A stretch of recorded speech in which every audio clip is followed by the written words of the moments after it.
Welcome, travelers and campers. This video was proudly made in the beautiful landscapes of Canada. Get ready to experience the wild beauty and spirit of adventure.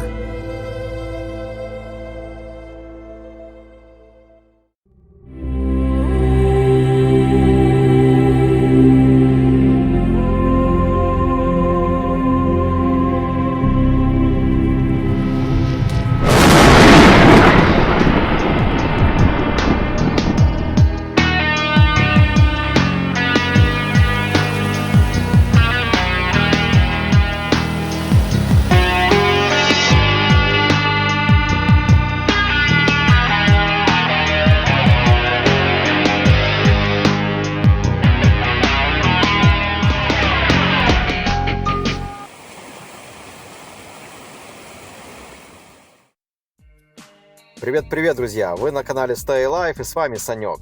Ну что ж, друзья, вот и пришло время к новым путешествиям, новым открытиям. Oh yeah, baby. Предполагаю, друзья, что эта экспедиция будет просто огонь. Рядом бурная речка, просто прекраснейшая природа, скалы, причем гранитные такие породы, да, камней, еловый лес, ну, немножко есть и мешаного. Но в основном преобладает еловый в этой местности.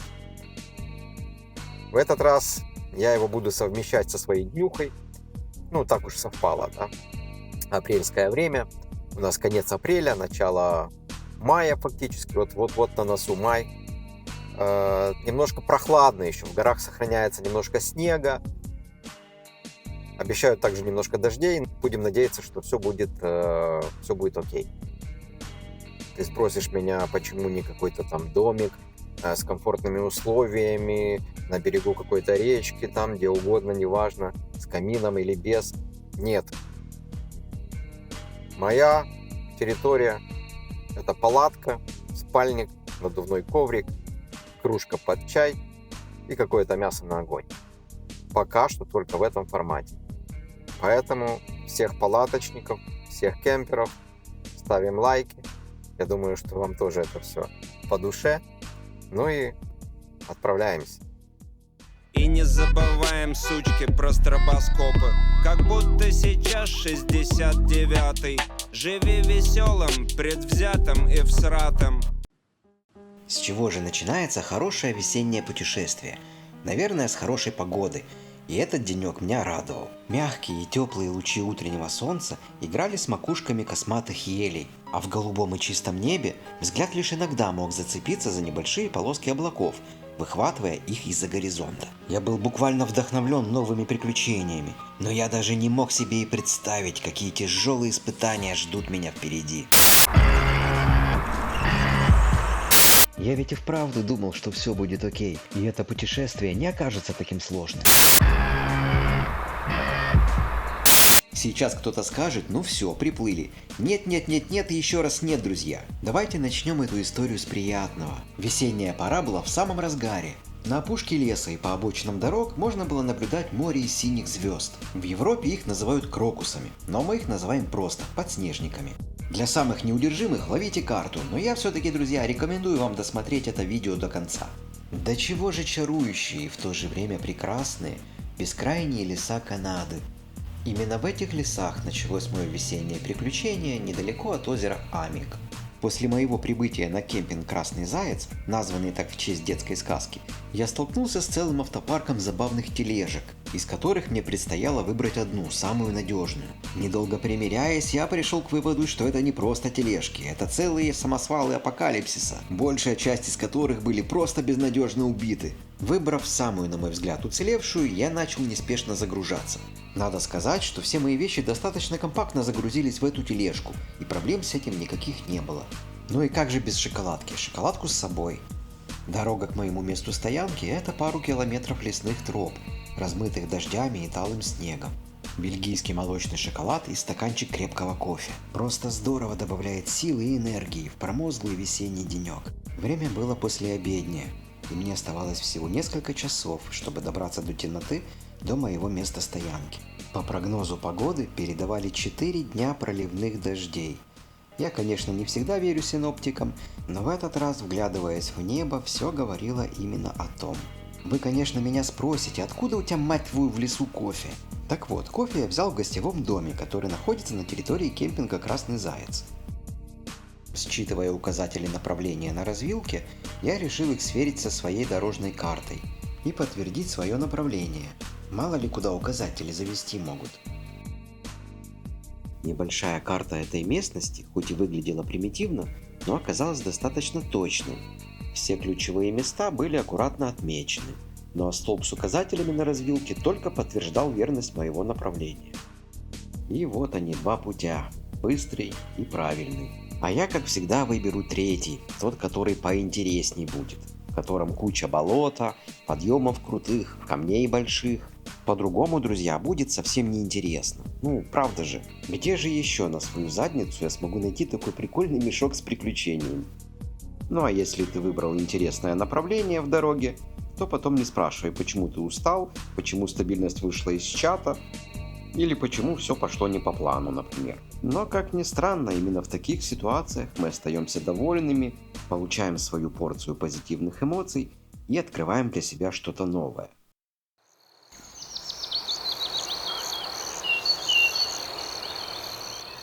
Спустя некоторое время я уже был на половине пути к моему месту стоянки. Общее время пути составило у меня 2,5 часа. Весь маршрут простирался по лесной глинистой дороге, которая то поднималась вверх к мокрым камням, то опускалась вниз к затопленным старицам. На одной из развилок она сворачивала к моему лагерю, который был расположен на краю утеса, в долине которого красовалось голубое око озера Амик. Ну а по моим расчетам я был где-то на половине пути. Оставалось только успеть управиться до темноты, чтобы не раскладывать свой лагерь ночью. Сверив свою карту с указателями на очередной развилке, я убедился, что иду в верном направлении. Продолжаю, друзья, движение. Дорога немного влажная, лежит еще снег. Но, в принципе, это не мешает, дойти можно элементарно, я думаю, здесь проблем нет. Главное не спутать маршрут и успеть до темноты разложиться. Ну и успеть навести порядок с костровым хозяйством. Чтобы уже к вечеру что-то поджарить. Мой четырехколесный экзоскелет выходного дня отлично показал себя на маленьких ухабах и ямах. Подвеска у него, конечно, никакая. А вот 10-дюймовые катки хорошо преодолевали небольшие заболоченные ямки. И все бы, казалось, идет по плану, если б только не вот эта сумка цвета детской неожиданности, которая то и дело готова была выпасть в любой момент. Но я решил все-таки ее не подвязывать, а оставить как есть. А вот такая распутица ждала меня дальше. Говорят, тот, кто прошел весну, зимы не боится. И как тут не согласиться? Ведь мокрый снег, талая вода, болото с торчащими корнями и палками. Простыми словами, весенняя дорога, где каждый шаг нужно заслужить.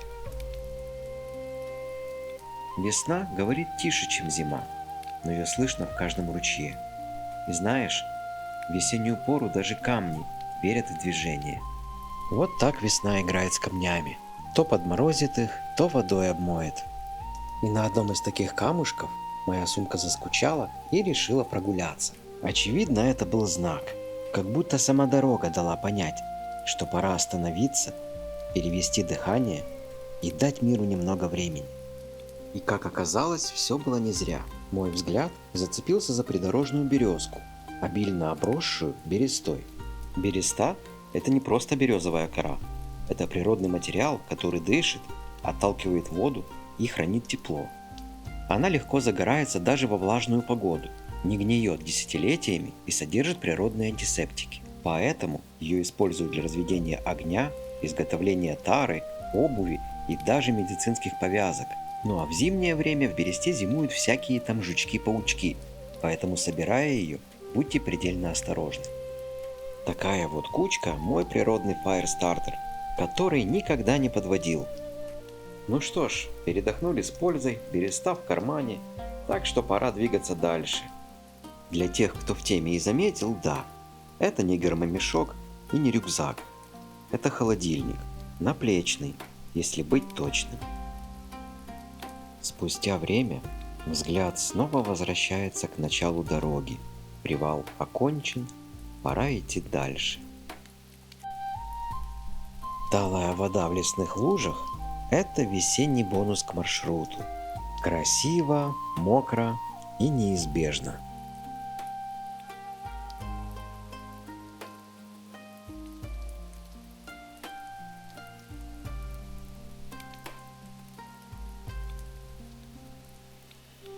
После долгой дороги через лесные тропы, грязь, снег и тишину я наконец-то добрался до своего места стоянки. Разгрузив плечи, первое желание у меня было осмотреться вокруг, чтобы прикинуть, что здесь и как. На протоптанных лесных тропах зима еще не отступила окончательно. Об этом напоминали вытянутые пласты снежного наста вдоль дороги. И именно там, где путь замедляется, появился стол с небольшой канистрой питьевой воды и забавным цилиндрическим ведром.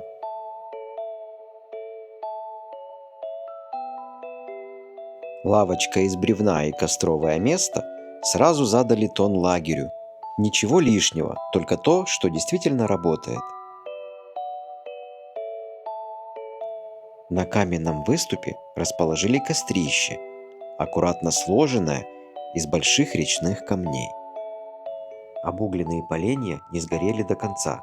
Костер был прерван, а не завершен.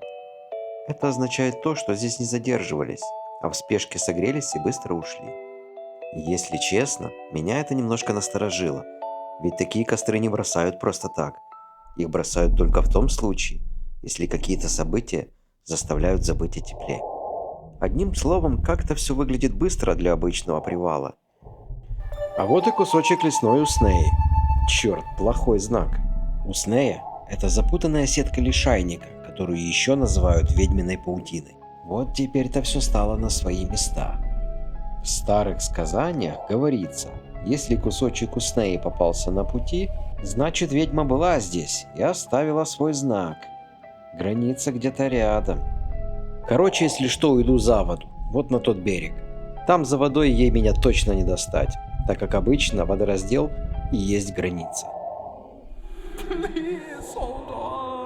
Ну что ж, пожалуй, здесь можно и остановиться. Самое время разбивать лагерь. И похоже на то, что мои кроссовки уже приняли водные процедуры. Как ни странно, только сейчас вспомнил про одну глубокую лужу, в которую я угодил не так давно. Да, в этой глубокой луже мембрана кроссовок меня не спасла. Забавно, но палатка – это единственная вещь в походе, которая всегда честнее человека.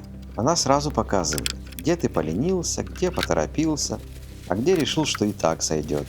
Современная палатка – это не просто ткань и дуги. Это набор инженерных решений, специально разработанный для уставших людей. Цветные дуги, клипсы, асимметрия – все это сделано для того, чтобы ты смог поставить ее даже тогда, когда мозг уже ушел греться у костра. Ну а если дурацкая палатка не ставится, то, как правило, виновата не она. Ведь в каждой компании есть такой человек, который все это уже проходил. Он никогда не ставит палатку первым. Он просто подходит, смотрит 2 секунды и говорит: «Да ладно, тут же все просто, я уже 100 раз это проходил». Обычно после этого становится очевидным только одно: ночь будет очень веселой и познавательной. А вывод, друзья, можно сделать только один. Палатка не любит спешки. Она любит, когда ты сначала смотришь на землю, потом на ветер, и только потом на инструкцию, которую все равно никто не читает. Но каждый раз, когда палатка встает ровно, без перекосов и скрипов, ты понимаешь, сегодня ты все сделал правильно.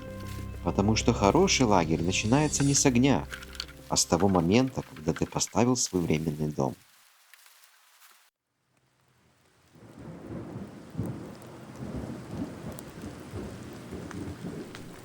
После установки палатки всегда есть несколько секунд тишины.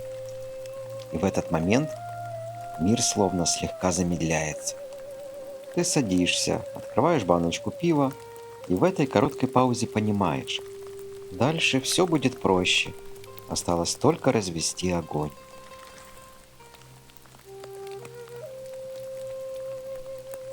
Как правило, после нескольких глотков пива костер всегда приобретает свой характер. Бывает дымит, бывает спорит с ветром, а бывает в самые небеса рвется фениксом. Живой, шумный и упрямый. словно подчеркивает характер того, кто его разжигал. Но тут начал накрапывать дождик, и все резко поменялось. Как оказалось, дождик – это лучший инструктор по выживанию, особенно когда у тебя плохо работает зажигалка, нет распала, и вы оба с характером. Как и обещали синоптики, апрельский циклон задержался и принес 4 дня проливных дождей.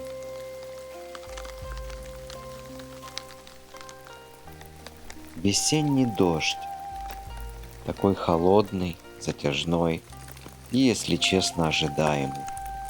Он не льет сразу, но проверяет постепенно. Одежду, снарягу, терпение и планы на вечер. В такие моменты понимаешь, лесу не важно, готов ты или нет, но приятнее всего осознавать лишь одно, что на этот раз ты точно готов.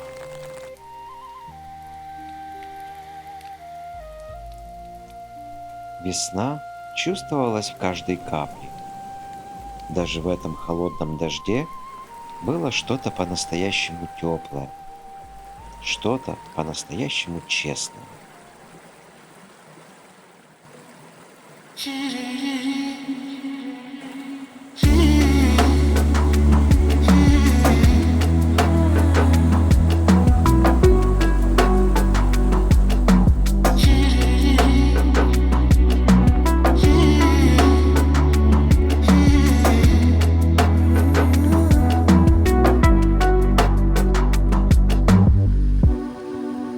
Небо просила я, ой, ти обі,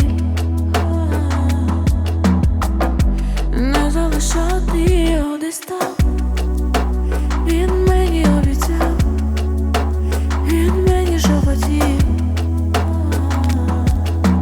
Буде любов, буде весна, буде квітень. У моїх мріях я в його обіймах. Буде любов, буде весна, буде квітень. У моїх мріях я в його обіймах. Буде любов, буде весна, буде квітень.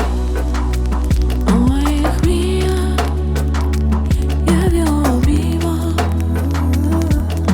Буде любов, буде весна, буде квітень. У моїх мріях я в його обіймах. Буде любов, буде весна, буде квітень. Лес и тишина. Здесь не нужно ничего доказывать, не нужно спешить, не нужно говорить лишнего. Только так, вдали от чумы городов, рождается настоящее спокойствие. Забавные танцующие языки пламени. Дождь не мешает, он просто рядом. Ведь когда вода и огонь встречаются, самое важное просто быть здесь. Сегодня у меня простой ужин. Креветки на гриле. Немного соли, немного дыма. Большая часть лесных жителей пережидает дождь там, где тепло и спокойно. Но особенно тяжело такие дожди пережидают белки. Нелегко дается время, проведенное в дупле.